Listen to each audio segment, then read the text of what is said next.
निवडणूक आयोगाबाबतच्या कायद्याच्या तिसऱ्या भागात आपल्या सर्वांचं स्वागत। दुसऱ्या भागात आपण लोकप्रतिनिधित्व कायदा 1950 आणि लोकप्रतिनिधित्व कायदा 1951 ची माहिती घेतली। यामध्ये मतदार याद्या, मतदार नोंदणीचे निकष आणि कोण या प्रक्रियेत अपात्र ठरू शकतो हे सविस्तरपणे जाणून घेतलं। या भागात आपण ऑर्डिनरी रेसिडेंट म्हणजे काय हे जाणून घेणार आहोत। आपण कुठे राहतो आणि कुठल्या भागात मतदान करू शकतो हेच आपण सोप्या शब्दात जाणून घेणार आहोत। नमस्कार, मी समृद्धी सावंत, आपण पाहताय माय महानगर लाईव्ह। ऑर्डिनरी रेसिडेंट म्हणजे काय तर देशाचा नागरिक असलेल्या आणि वयाची 18 वर्ष पूर्ण केलेल्या कोणाच्याही नावाचा समावेश मतदार यादीत करता येतो। आता प्रश्न असा उरतो की कुठल्या मतदार यादीमध्ये? प्रत्येक विधानसभा मतदारसंघासाठी मतदार यादी असेल, मग त्यापैकी कोणत्या मतदारसंघातील मतदार यादीमध्ये त्या व्यक्तीच्या नावाचा समावेश होईल? या प्रश्नाचे उत्तर लोकप्रतिनिधित्व कायदा 1950 च्या कलम 20 मध्ये मिळतं।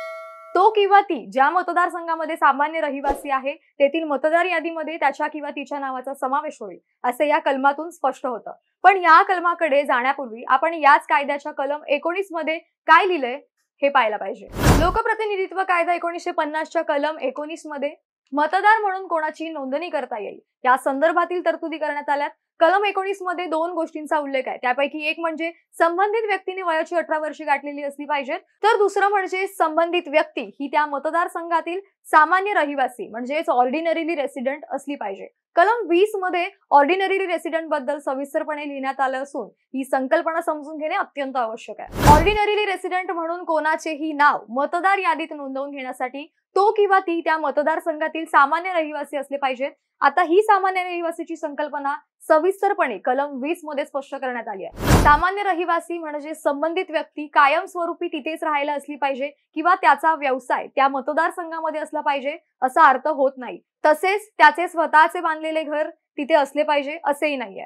मतदार यादीत नाव नोंदवताना तो तिथला रहिवासी असला पाहिजे इतकेच। मतदार यादीत नाव नोंदविताना त्याचे तिथे वास्तव आहे याची पूर्तता झाली तरी पुरे आहे। मग नोकरी व्यवसायाच्या निमित्ताने तो काही काळासाठी बाहेर गेला म्हणजे तो तिथला सामान्य रहिवासी राहणार नाही असेही होत नाही। सरकारी अधिकारी, कर्मचारी, सैनिक, सैन्य दलातील अधिकारी, पोलीस हे जरी कामानिमित्त परगावी किंवा परराज्यात असले तरी त्यांचे नाव ज्या मतदारसंघामध्ये मतदार म्हणून नोंदवले गेले आहे तिथले ते सामान्य रहिवासीच राहतात। नोकरी निमित्ताने ते परगावी आहेत आणि मूळ ठिकाणी राहत नाहीत म्हणून त्यांचे नाव संबंधित मतदार यादीतून कमी करता येत नाही। याच पद्धतीने एखाद्या मनोरुग्णावर रुग्णालयात उपचार सुरू असतील किंवा एखाद्याला न्यायालयाने शिक्षा सुनावल्यामुळे किंवा त्याच्या विरुद्ध खटला सुरू असल्यामुळे तो कारागृहात असेल तर त्याचा अर्थ तो त्याच्या मतदारसंघातील सामान्य रहिवासी राहिलेला नाही असेही होत नाहीये।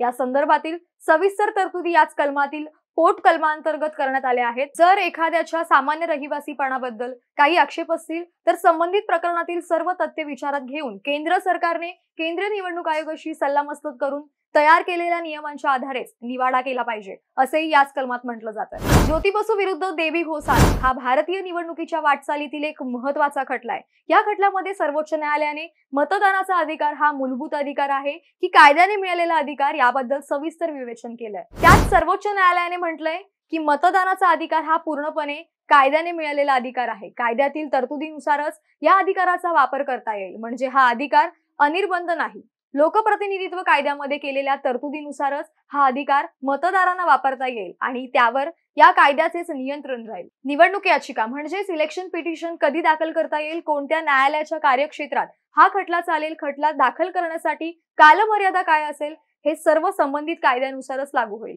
ही एक विशेष प्रकारची तरतूद असल्याचे सर्वोच्च न्यायालयाने यात म्हटलंय। तर ही माहिती होती ऑर्डिनरी रेसिडेंट म्हणजे काय। आता पुढच्या भागात आपण मतदार यादी अपडेट करण्याची प्रक्रिया काय आहे हे समजून घेणार आहोत। तुर्तास इतकंच। ही माहिती संकलित केली आहे ॲडव्होकेट विश्वनाथ गरुड यांनी।